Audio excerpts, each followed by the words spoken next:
Hello, everybody. I'm Dr. Laura, and I'm delighted to be here with you today to do an episode with Dr. Tracy Brower on the secrets to happiness at work. How did I meet Dr. Tracy Brower? Well, I facilitated a panel for the Hacking HR conference on navigating the most critical trends shaping the future of the workforce, a topic that's near and dear to my heart. But who should end up on this panel other than Tracy Brower? During this lively panel conversation that we had, we realized we had a lot in common. Her coming from the angle of a sociologist looking at workplace and career, and me coming from the angle of psychology, but realizing we had things in common, of course, and then some different ways of looking at things. And she told me about her latest book, The Secrets to Happiness at Work, which I obviously got my hands on and we'll talk about today. And Tracy wears many hats like I do. So she's a thought leader, an author, a speaker. She is VP of Workplace Insights at Steelcase, a significant organization. Tracy holds not one, but two masters. One is in management of organizational culture. Her second master's is in corporate real estate. And then on top of that, she went on to do her PhD in sociology, a self-proclaimed nerd. Someone, as you can see from all her books, loves to read, loves to learn, and loves to give back to the community. And she's written for some really amazing outlets like Fast Company and Forbes, and has written two books. The other book is Bring Work to Life by Bringing Life to Work. So this is her second book. Welcome to Where Work Meets Life, Tracy. Thank you. It's so nice to be with you, Laura. And I loved meeting you and getting to know you. You're right. We have so many intersecting interests. So looking forward to our conversation. Yeah, me too. So tell us about what led you as a sociologist and with the other hats you wear to really look at happiness at work. Yeah, the thing that led me here is the lack of happiness that I was seeing. It seemed like there were a lot of people who were just really struggling and not feeling like work was making them satisfied or making them joyful or creating the conditions for happiness.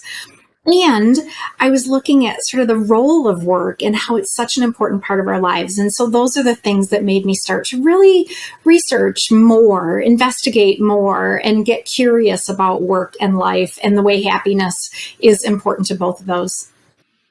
Interesting. So when you were seeing and hearing about a lot of unhappiness at work, what were people using to describe that? Because unhappiness can come in different ways. So what types of words were you hearing? Yeah, it's a great question. People would talk about energy, like, I feel de-energized, or they would talk about motivation. I just don't feel like I have the motivation I used to have.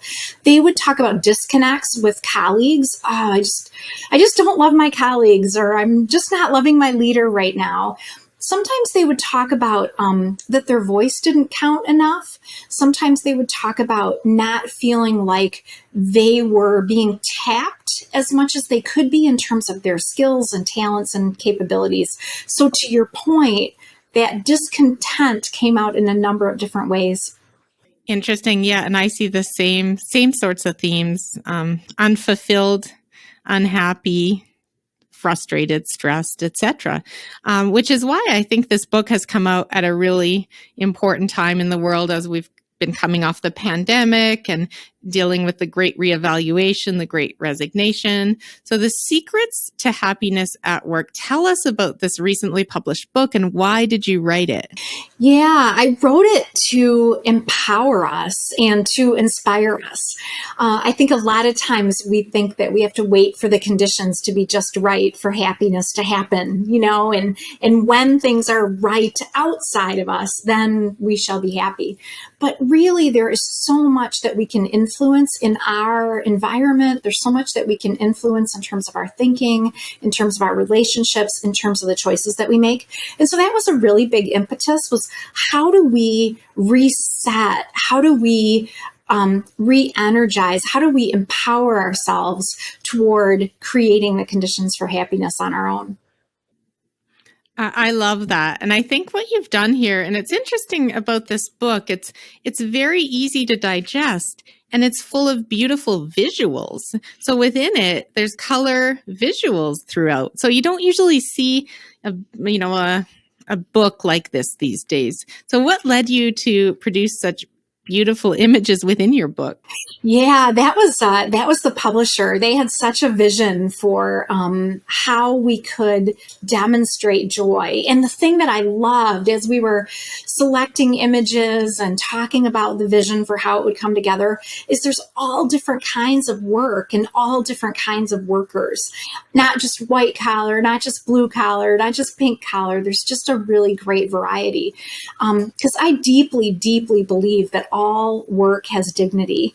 And work is part of how we express our skills and our capabilities, no matter what we're doing. So that's one of the things I really like about the images is at a really subtle level, they remind us all of those ways that we contribute to our community matter for other people and for us. Awesome. And I actually read it on my flight home. We went to Mexico a couple of months ago, just after Christmas, and I read it on the flight. And literally, it was a book that you could read in a flight. I mean, it's not super cumbersome. It's very easy to get through, and it's very, joyful and interesting and not too heavy. So that's what you intended, I'm guessing? Yeah, thank you. Thank you. That's so great. It's funny. I've said that too. It's like an airplane book, right? You can read it on a flight.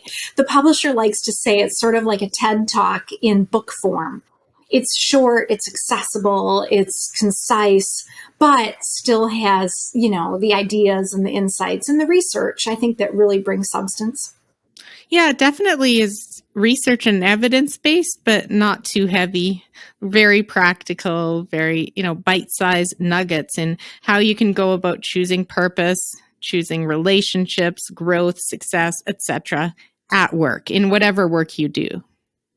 Yeah, exactly. Thank you. Thank you. I love to hear reactions. So it's really fun.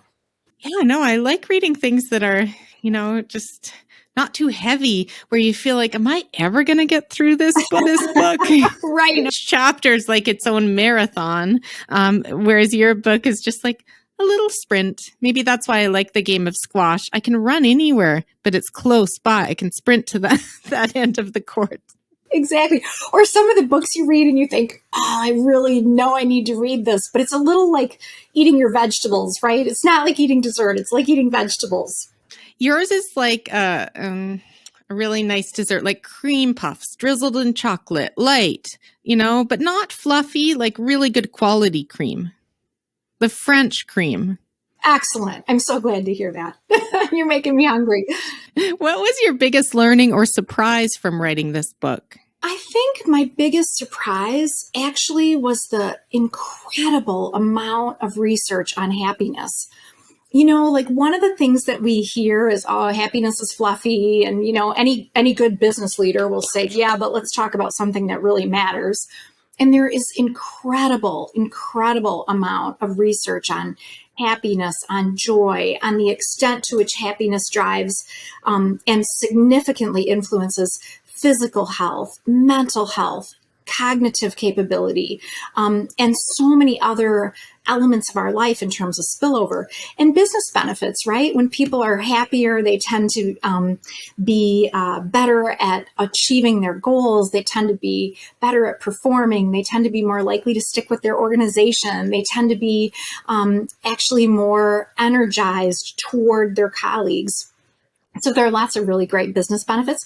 And that was one of the things that was really surprising to me, was just the depth and breadth of research on this topic. And that's a good thing, right? Because we can make a business case for organizations, but we can also make the clear case for ourselves that this is really worth the investment. Absolutely. And what do the skeptics tend to say? So when you've been interviewed on this topic, etc., what do the skeptics say when it comes to happiness at work? Oh, that's a good one. We could talk for a long time about that question. I think that they say that work isn't a place where we can be happy, and that if we're not happy today, it's because work isn't a venue where we can accomplish happiness anyway. And the truth is that work can absolutely be a source of joy and happiness. And we can create the conditions for that, as we talked about. And so I think skeptics say, let's separate work and life, and let's make sure that all the happiness occurs outside of the boundaries of work. And then, we have to go to the salt mine and we have to do the hard things, and we'll just minimize that as much as possible. And in reality, we really can think about a full life that includes work as a source for fulfillment and meaning and happiness and all of that kind of thing. I agree. I think it's a way of the past to think about work has to be cumbersome and unhappy, and you find your joy elsewhere. I think that's a very outdated way of thinking. Right. Exactly. And joy, the really interesting thing is there's a spillover effect, right? That's been demonstrated with evidence and research. We all know if you're happy at work, you tend to perceive more happiness outside of work, right? That's sort of a given.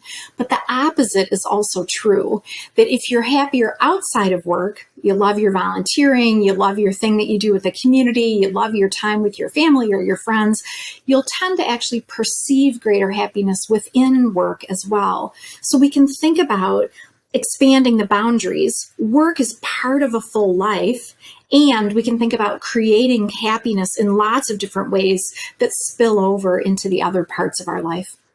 I love that term spillover. It's such a great, it's been around forever in our field and in the psychology side anyway, work-life spillover, and really can't separate the two. And even this whole pandemic has led us to even integrate them more than ever before. Yeah, absolutely. In fact, that's one of the things that people are saying is, oh my gosh, if I can get out of the house again and do work in whatever that looks like for me, that's actually really helpful in terms of boundaries and in terms of reminding me about some of those separations. And there's no right or wrong way to do that separation. My boundary might be more porous, right? I work in the evenings or I get up early and work. Your boundary might be more bright lines between when you're working and when you're not working. And I think that's one of the things too, is for us to find multiple right answers in terms of how we navigate those boundaries for ourselves. Exactly. Not a one size fits all, I like to say. So let's talk about what some practical tips that you have from the book, as well as the research that informed the book. How can we create more joy and fulfillment in our work? So what are your favorite tips? Oh, I have five favorites. So whatever we want to dig into, but one is purpose. Like we know that when we have a greater sense of purpose, we tend to feel happier. And I like to say dream small. Like I think sometimes we think, oh gosh, I should be solving world peace or solving world hunger. And if I'm not doing those big things, then that's somehow not enough. But I think purpose is really just about figuring out what you do well and waking up in the morning and doing that and thinking about how your work affects his work and her work and their work and where that affects the community and people ultimately. And so it's reminding ourselves that we matter. It's reminding ourselves how our work connects with others' work, whatever that work is. And another biggie is connection. We can create the conditions for happiness by absolutely being intentional about the connections that we make with colleagues, being committed to getting together, to listening, to checking in, having a lot of consistency in relationships, like maintaining them and demonstrating reciprocity over time, and being curious about people. And just really, that's the starting point for empathy. So the connections that we feel are fundamental to our mental well-being, and they're fundamental to our happiness. So those are a couple of really practical ways that we can actually just really influence our own work experience. That's wonderful. So what are your thoughts on this whole notion of connecting at work and connecting at the office versus remotely? And to what extent the face-to-face time matters for connection? I am very much of the both and mindset. I think absolutely there's so much meaning that comes through our face-to-face connections, right? We can read nonverbals, we can pick up on other people's levels of energy, that emotional contagion. I don't know if we can use the word contagion anymore, but that sense of sort of picking up from others, that data that we collect through all the nuances of our nonverbal language. And so face-to-face is really important. But we can also develop relationships with people, obviously, through technology. And so you talk to people who say, oh my gosh, I feel like I've met a lot of new people through the pandemic because I've been able to connect virtually, and we've been able to really leverage technology beyond what we might have been doing before. So I think it's a both and. I absolutely deeply believe that the physical experience of work has a place, and that we can be successful as well when we're working remotely and working in a hybrid manner. Totally. And when I even think of my podcast, I used to record in a studio. So Steve and I would record live and then have the occasional guests remotely. And then pandemic came and it was all remote. And I'd say I've interviewed so many people I've never met face to face. But then after interviewing, I feel like I've known you for a while. Mm-hmm. Yes, exactly. And that common experience and that common ground is such a fundamental for building those relationships. Like I like to say that work is such a place that we make connections because we tend to get to know people over time. Even if we're switching jobs pretty regularly, we still might work with somebody for, 6 months, 12 months, 18 months. So we get to know people over time. We get to know them through both task and relationship. We're rolling up our sleeves and working on a project, and we're chatting with somebody at the coffee machine about their weekend. And we get to see people on highs and lows, right? Kind of the normal ebbs and flows of the days when somebody comes in and they're on top of the world, or the days, not so much. So I feel like work is a really important way that we build those relationships. So to your point, you ask really good questions and you are listening and you're checking in. And those are the ways that relationships are really built over time. Absolutely. So what advice do you have for the people that believe that work is joyless and that you can't really find work that brings you happiness, that you're just too optimistic? Yeah, that's the pushback, right? That's the skeptic.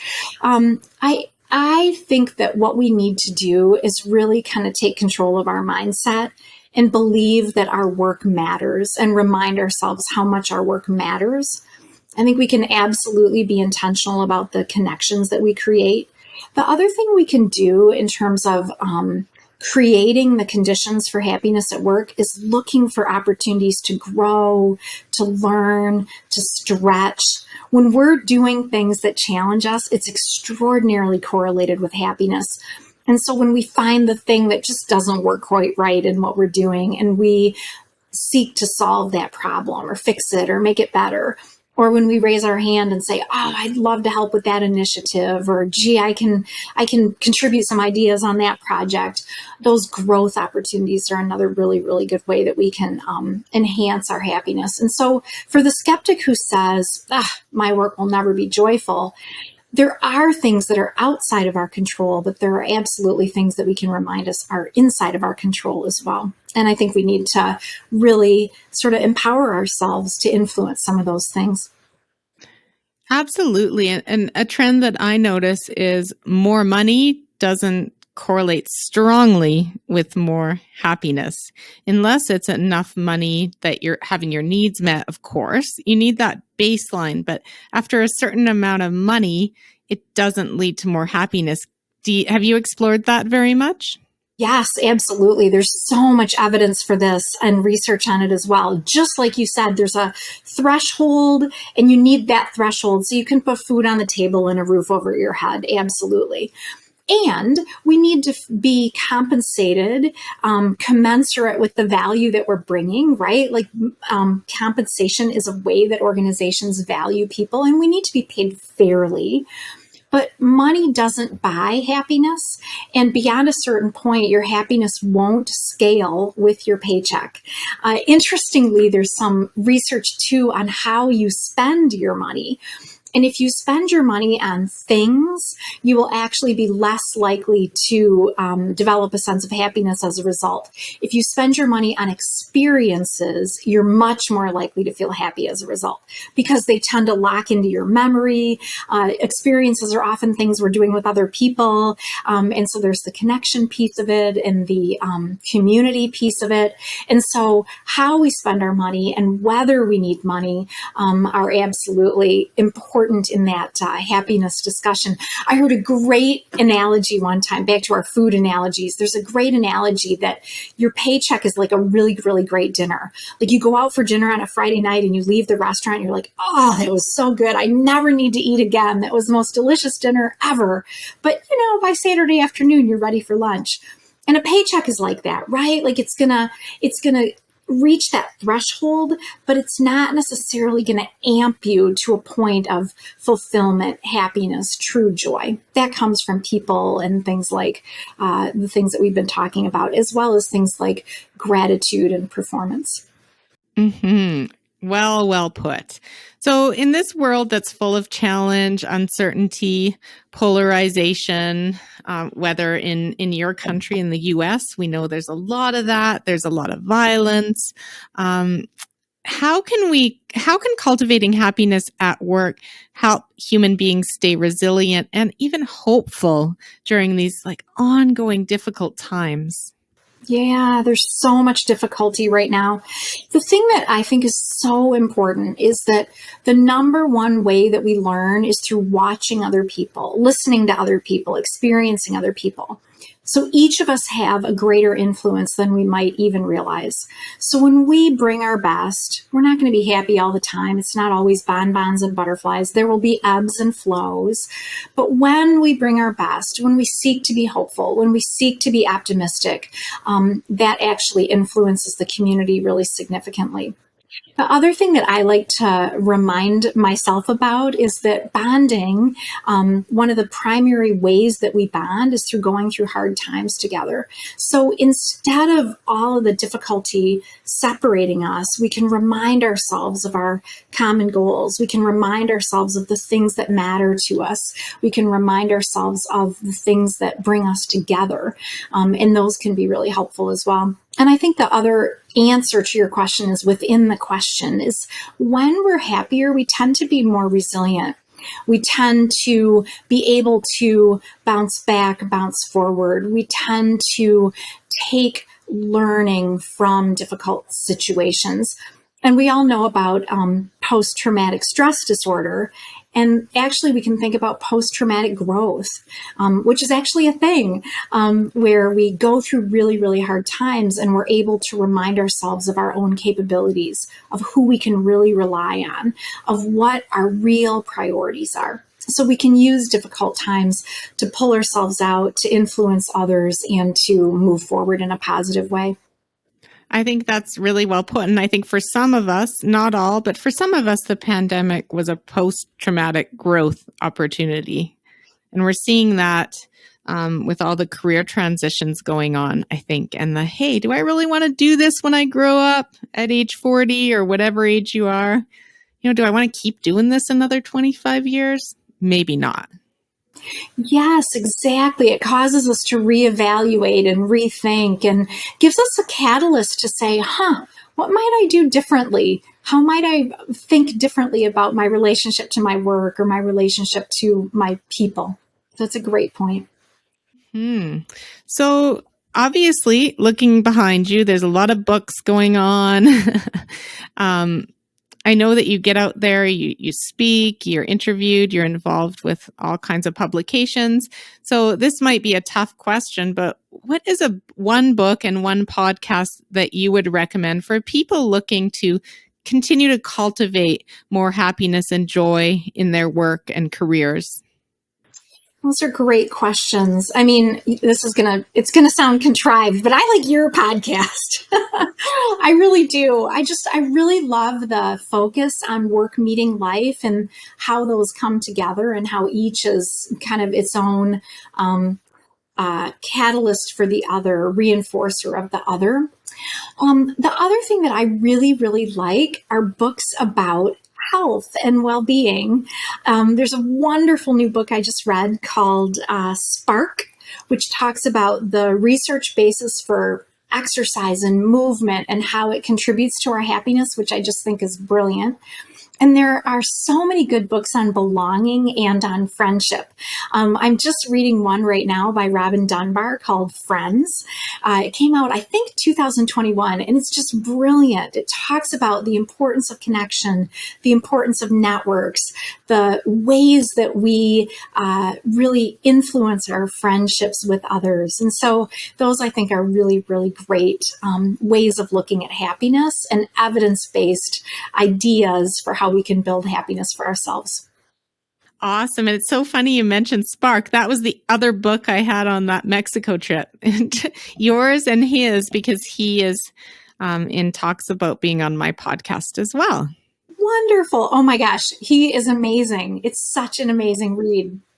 And what drew me to him was the fact that a lot of us are struggling with inattention these days because of the plethora of technologies and phones and social media. And I really wanted to look at how we can regain some focus in our lives. So I reached out because of that, and then found out about Spark. And then, that's another path, of course, that he's gone down with the brain and exercise. And it just made me think, wow, exercise is so much more powerful than we think. It's not just about looking good or feeling good. It's actually about like mental health, right? And well-being.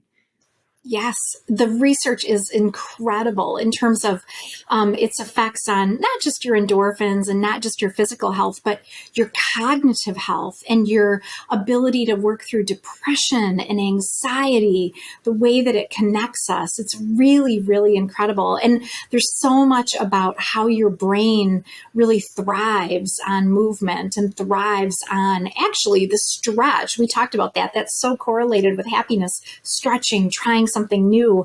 And exercise is one of the ways that we experience that in both our brains and our bodies. So it's a really good point.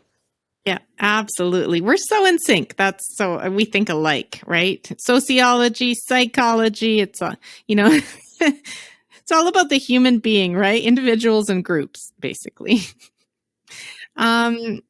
So if you didn't need to sleep, okay, and you could use that extra time doing whatever else you wanted to do, what would you do? Oh my gosh, so many things, right? I would exercise more, I would travel more, I would read more, I would write more. I would volunteer more. Actually, that's probably the top of the list. I would volunteer more. I do some volunteer work now, but I would do even more of that. So yeah, I would just fill those hours and I would have no lack of things to do. Of course you wouldn't. And what I would do is write more. Writing's the thing I'm not having time to do. So I really greatly admire the ability you had to get the book done. The 2 books. So my last question is, if you had one wish for a better world when it comes to happiness and joy for humankind, what would your wish be specifically? Yeah, I would wish for us to value work more. I would wish that we could reset our expectations about work. I think there's an assault on work right now, right? Quiet quitting, and the best situation is to do as little as possible. And I actually feel like when we can embrace the role of work, when we can embrace the role of work to be an opportunity for us to express our gifts and talents, to connect with colleagues, to learn and stretch and grow, to perform and feel like we're expressing our best. I think that would be a really, really good thing. And I think if we could turn off the news a bit and separate ourselves just a bit more from social media, that would probably help us to marinate a little less in the bad news and the comparisons with others, and maybe spend a little bit more time living versus looking or scrolling. Living versus looking or fearing, basically. Yes, exactly. Right? The opposite of fear is love. And I think that when you said volunteering, I think there's, no better way to feel happier yourself than to help other people in need in different ways. Not all of us have to be a social worker, not saying that, but I'm saying giving back to humanity or the planet, animals, whatever it is that, fills your heart, giving back builds joy in my mind. Yes, exactly. I mean, that's one of the myths of happiness is that if we pursue happiness, that's a good idea. Actually, pursuing happiness for its own sake is negatively correlated with joy because first of all, it focuses us on what we don't have. I don't have enough, therefore I'm pursuing something else. And it tends to focus us on ourselves. And it's much more likely that we will accomplish happiness and joy when we're focused on others, when we're tuned into others, when we're giving, when we're demonstrating generosity, when we're volunteering our time, when we're tuning into the community and how we can contribute to it. So totally agree. It's a really, really great way to feel more joyful when we're giving joy to others. And one of my favorite quotes in your book is comparison is the thief of joy. And that's exactly it. Stop comparing yourself to others. There'll always be people with more, with less, and just help others. Don't compare. Yes, exactly. Exactly. Be your best self and support others in doing the same. It's a great point. Wonderful. Well, thank you so much, Tracy, for being here today, for sharing your book with our listeners, and for having a great conversation on a topic that I think a lot of people need to hear and think about. So we appreciate it. Oh, I appreciate it too. I love your questions and I love our discussion. It's really, really inspiring. So thanks for the opportunity. Excellent. Well, stay well until we meet in person one day. Thank you for tuning into this episode of Where Work Meets Life. If you enjoyed this content, please rate and review the podcast as that helps me get it out to more people. Visit my website at drlaura.live and sign up for my monthly e-newsletter full of tips and resources. Please engage with us on social media and check out the podcast summary for links to my psychology practices, Canada Career Counseling, Calgary Career Counseling, and Synthesis Psychology. Stay well.